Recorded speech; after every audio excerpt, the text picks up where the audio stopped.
So welcome. I'd like to introduce San Kim, founder and CEO of ShowMe, who has actually an incredibly useful application that we'd like to talk a little bit about today. I finally got a chance to explore ShowMe a bit this week. It's something that I had not come on my radar as soon as it probably should have. But I think this is something that has some really easy applications in K-12.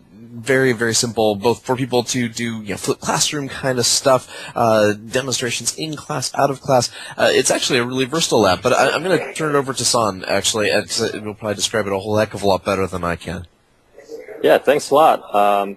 And yeah, I'm glad to talk to you finally. And we've seen such amazing interest from teachers, and it's great to kind of talk from almost their perspective and kind of tell their stories. And I think the thing that you hit on, which is really important, is the flexibility and the versatility of the app.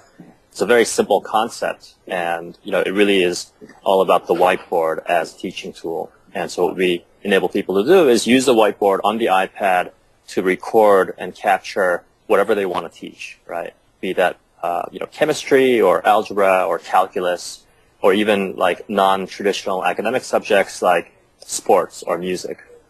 Right. Yeah, it's kind of the I can imagine being the ultimate playbook. And yeah. I saw in your profile that you're a musician yourself, so this is going to be something that would be useful. As it is difficult, I think, if you're trying to do things online sometimes to communicate effectively. I work over at WizIQ, and we look for lots of good ways to interact with our virtual whiteboard, so that it just makes it easier for people who kind of live in a whiteboard world. So the idea of just bringing that whiteboard right to your iPad is not a bad thing. And somehow we have to justify all these iPad purchases we're making. So, well, yeah. Tell me a little bit about the interface and I guess maybe the features that teachers find most useful. My son was in a class the other day, and his professor actually plays a sophomore in college, and his professor pulled out an overhead projector. What's that? And it seems as though there's probably a better way to be able to capture what you're doing. So, tell us about the use cases, maybe in class and as well as out of class. So really, the main focus that we put onto our product is, we call it the 5-second rule. If you can't figure out how to use our app in 5 seconds, then we're doing something wrong. And we see so many education technology products that are really hard to use, that require lots of training. All these interactive whiteboards that come with like professional development for teachers. And I think it's a broken system. I think all tools should be tools. It shouldn't be like an end to itself, right? It should like help you do something more efficiently and more easily. So we make our app incredibly easy to use. And really, if you look at the app, it's just a whiteboard. It's just a blank slate where you can kind of go nuts and do your own thing.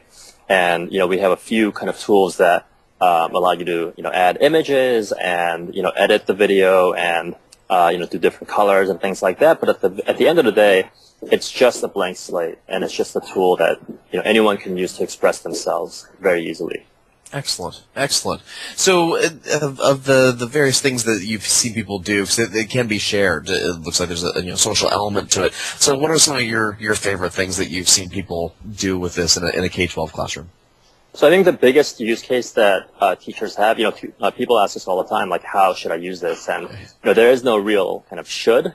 There's a lot of different ways that people use it, but the main way is that teachers, create lessons that they can have for their students to watch at home, or if they miss class, or if they just need to rewatch something, they can have that, and it's evergreen, right? They can do it once, and their students can do it any time. And not just this year, but next year also. So that's a huge use case, and teachers kind of use this to kind of nail down their curriculum and their lesson plan in a more concrete way. And so, it's great to see that, and a ton of people are using it that way. But as I said, because it's such a simple concept that's flexible, there are teachers that use it to even go beyond their own classroom and to build up a portfolio over time of the stuff that they feel they're expert in. So we have teachers who teach chemistry who have created dozens and dozens of lessons on chemistry and physics and biology and anything that they can get their hands on. So that's really interesting to see, is like teachers expanding beyond just their class and, potentially reaching, thousands and millions of other students. Right. Right. Yeah, Khan Academy is wonderful, but it seems as though teachers themselves should be able to pretty easily produce that sort of content. They're the subject matter experts, and they know their students well, and they know particular students with whom they're working. So it makes sense to empower teachers to do things of that nature that don't require reliance on or that allow that to be a supplement, like having to be a supplement and not to be the be all to end all. Or if you happen to be teaching a world language, I can only imagine if my Japanese teacher had this in high school, the way what we could have done more easily than trying to copy a long kanji as he's running through on a chalkboard. Wow, what a resource that would have been if we could have had him to use it. So.